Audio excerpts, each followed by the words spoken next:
Yun guys, manood tayo guys. Tereng! For today's video ay gagawa kami ng totoong primitive house. Isang adventure na naman ang ating Yun guys, ang matutunghayan idol sa ko. araw Ang na to. lupit, diba? Dahil ngayon ay Primitive gagawa house. tayo ng totoong primitive house na gawa sa lupa, bageng, kawayan at mga materyales na matatagpuan lang sa kabundukan. Sobrang dami daw ng ahas dito. At maliban dyan, Ito guys, yung hindi ko kayang natin gawin. ang kakaibang Isipin mo gagastos ka ng malaking at amount mga pagkain. para sa isang content lang. Welcome sa Pero yun guys, hindi tawag na investment. Pero di pa rin kaya. Para sa akin, di ko pa rin kaya. Malamang paborito ninyo itong panoorin sa YouTube, Facebook, at sa iba't ibang social Okay, media ito guys, platform. Pero alam nyo ba, na karamihan sa mga ito ay peke? Yee.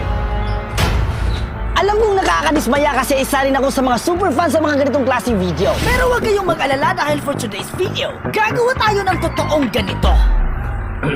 So ngayon, gagawa muna tayo ng model. So una, gagayahin muna natin yung slope. Gamit ang clay na lupa, hinalo namin ito sa tubig upang Grabe makapag-sculpture. na. Pinatibay namin ito gamit ang mga kahoy at maninipis na baging. Naaaliw talaga ako sa paggawa nito. Para kasi akong bumalik sa pagkabata. So ngayon maghahanap kami ng magandang spot at mga resources katulad ng tubig. Vikings! Kakayanin. Dito ang napili naming lugar, so dito kami magsiset up ng mga tent. Literal na nasa gitna kami ng Ayun, kabundukan. pag-sit. Malayo sa bahay-bahay, haguros ng hangin lang at huni ng ibon ang mapapakinggan. So first step dito, kailangan naming Ito maghukay. yung pinakano ko na yun. Hindi biro ang paghuhukay ng tigang na lupa. Kaya hindi ka panipaniwala ang dalawang primitive builders na madalas nating nakikita. So ngayon, nag-clear muna kami sa area. Habang yung iba ay naghuhukay, kami naman ay naghahanap ng pwedeng makuhanan ng tubig upang may maihalo sa lupa. Pero sad to say, tinalang ng kalabaw ang meron. So guys, dito naghahanap kami kung saan kami pwedeng gumawa ng balon. Ngayon ay manguha kami ng kuyan. Okay. Ang gawayan ay kabilang sa mga damo at hindi sa mga kahoy. Mas pinili Grabe guys, no? kawayan Isang upang content lang, makaiwas ilang sa araw. pagputol ng kahoy. Laka. Grabe ang tirik ng araw at sobrang nakaka-dehydrate. Pero kailangan namin tapusin ang paghuhukay sa lalong madaling panahon. At dahil primitive, hindi kami gagamit ng pako. Gumamit kami ng mga baging. Di ko alam paano ito i-pronounce. Basta sigurado ako, eto yung lubid ni Tarzan. Pagsapit ng gabi, sinuyod namin ang kabundukan dahil sabi nila, sobrang dami daw ng ahas dito. At hindi madidinay dahil sa lugar na to, bumalik ang aming alaala bilang isang batang 90s. So ang technique guys, pag nandito yung gumawa ng bahay, dito tayo.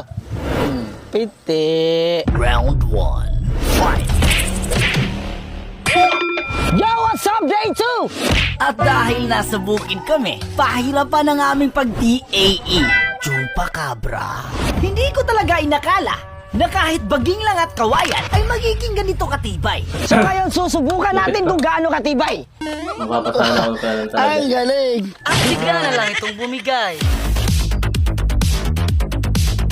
Sobrang init. Gumamit rin kami ng kalabaw para sa paghahakot ng mga clay. Kanina pa kami hanap ng pwede naming itali. Kahit saang sulok na lang kami basta makahanap lang ng pantali. At ang lahat ng ito ay hindi madali. Pwede.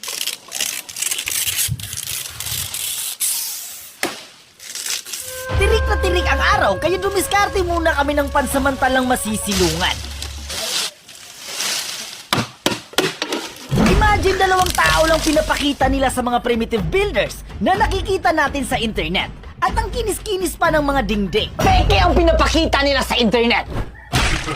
Fatality.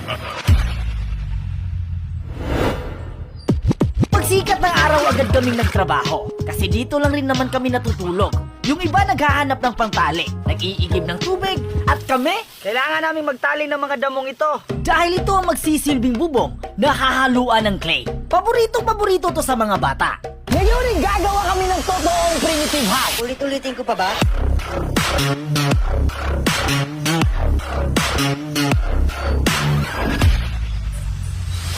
Yo, what's up, Day 4? So ngayon, susubukan natin tong maliit na motor.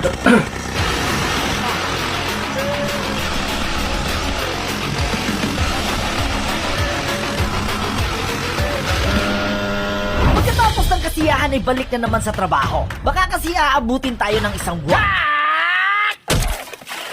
Yo, what's up, Walang Day 5? kahirap, guys.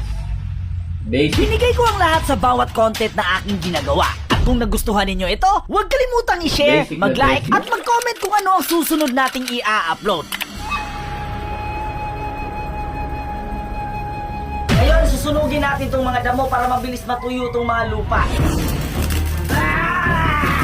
Paalala sa lahat ng nanunood, mag-ingat sa paggawa ng apoy.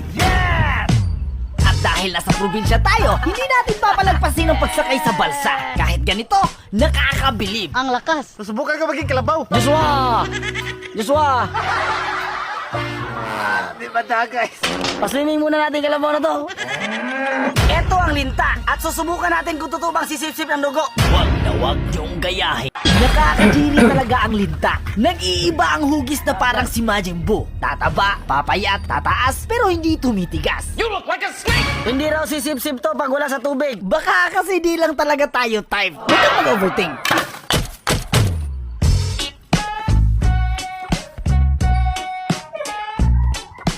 J6! Sa wakas patapos na kami, tinatrabaho na lang namin yung labas para maging plaza tingnan. Sobrang sakit na. Okay? Ngayon, kakainin ko to. Di ba da, guys? Buong eskwelahan pumunta dito. At kahit nasa bukid, dinarayo tayo ng ating mga solid supporters. Maganda, hindi. Maganda. Ito ang huling gabi, kaya gumawa na kami ng primitive na ilaw. Lupit pa. Dahil nandito tayo sa bukid, hindi mawawala ang paghuhuli ng taklong. Sa amin tinatawag itong taklong. Anong tawag nito sa inyo? Ito, luto na. Tara, pasok tayo! Ito yung aming pintuan. Ito yung buong sala. At ito yung chimney kung ikaw ay nilalamig. Pwede rin dito magluto, especially mag-iihaw. Ito ang aming tulugan na walang gamit na pako. At dito sa tulugan para kang nasa boysen. Ayos! At bago ang lahat, available na nga pala ang ating merch sa Shopee. Kaya order now!